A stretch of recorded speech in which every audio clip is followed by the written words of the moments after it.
Marina cooking হাউসের পক্ষ থেকে আপনাদের প্রত্যেককে স্বাগতম। ময়দা দিয়ে কিভাবে পরোটা তৈরি করতে হয় এবং এর সঙ্গে রুটিও তৈরি করে দেখাবো। চলুন ভিডিওটি শুরু করা যাক। শুরুতেই ময়দা নিয়েছি 1 কেজি পরিমাণে। ময়দাগুলোতে গরম পানি দিয়েছি, পরিমাণ মতো গরম পানি দিয়ে ভালোভাবে ডোটাকে তৈরি করে নিচ্ছি। মনে রাখবেন, আপনি যত বেশি পরিমাণে ভালোভাবে মিশিয়ে নেবেন, ঠিক আপনার ডোটা যত ভালো হবে আপনার পরোটাগুলো ততই সুস্বাদু হবে। সেজন্য যত বেশি পারবেন ভালোভাবে মেশানোর চেষ্টা করবেন।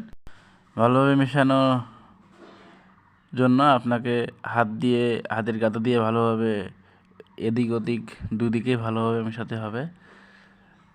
আর মেশানো হয়ে গেলে তখন 1 ঘন্টার জন্য এটিকে রেস্টে রেখে দিবেন। রেস্ট থেকে যখন ফিরিয়ে নিয়ে আসবেন তখন এটি আরও সুন্দর এবং নরম দেখতে হবে। এইভাবে ছোট ছোট গুছি করে নেবেন।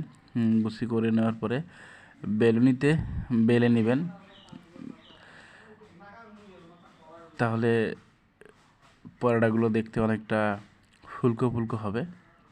আপনারা একটা ব্যাপার ভালো করেই জানেন, পরোটাতে তেল দিলে পরোটাটি সুন্দর হয়, কিন্তু আমরা আজকে পরোটাতে কোনো তেল ব্যবহার করব না, কারণ আমরা পরোটাটি সুস্বাদু এবং মজাদার করার জন্য যা করা প্রয়োজন আমরা ঠিক তাই করব।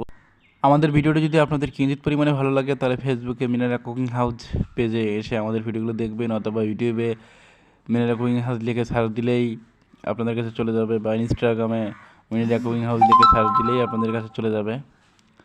আপনাদের কাছে অনুরোধ রইল, আপনারা যদি আমাদের চ্যানেলে নতুন হয়ে থাকেন তাহলে চ্যানেলটিকে সাবস্ক্রাইব করবেন, বেল আইকন বাজিয়ে দেবেন যেন পরবর্তী ভিডিওটি সর্বপ্রথম আপনার কাছেই যায়।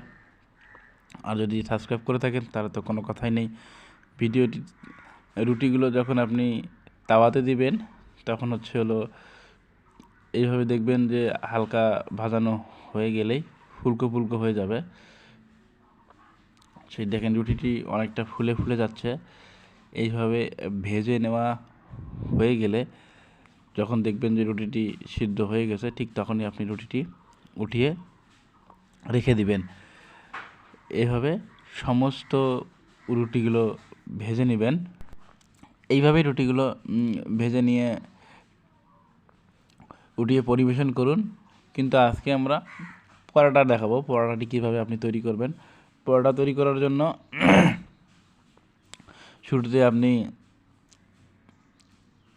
রুটি বেলা ছিল, সেই রুটিটি এই তাওয়ার মধ্যে দিয়ে দিবেন। তাওয়ার মধ্যে দিয়ে হালকা একটু ভেজে নেবেন।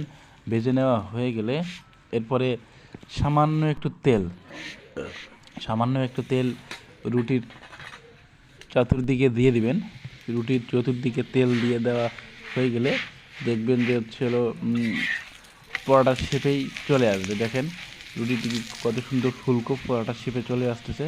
এভাবে একটু সময় নিয়ে ভালোভাবে পরোটাকে ভাজার চেষ্টা করুন। দেখবেন যে আপনার পরোটাটি অনেক সুন্দর এবং সুস্বাদু খেতে হয়েছে। অবশ্যই আজকের পরোটাটি আমাদের সুন্দর এবং সুস্বাদু খেতে হয়েছে।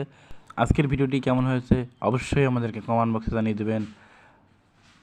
পরবর্তী ভিডিও দেখার আমন্ত্রণ জানিয়ে আজকে এ পর্যন্তই। সকলকেই ধন্যবাদ। আসসালামু আলাইকুম ওয়া রাহমাতুল্লাহি ওয়া বারাকাতুহু। মিনারা কুকিং হাউসের সঙ্গে থাকবেন। ধন্যবাদ।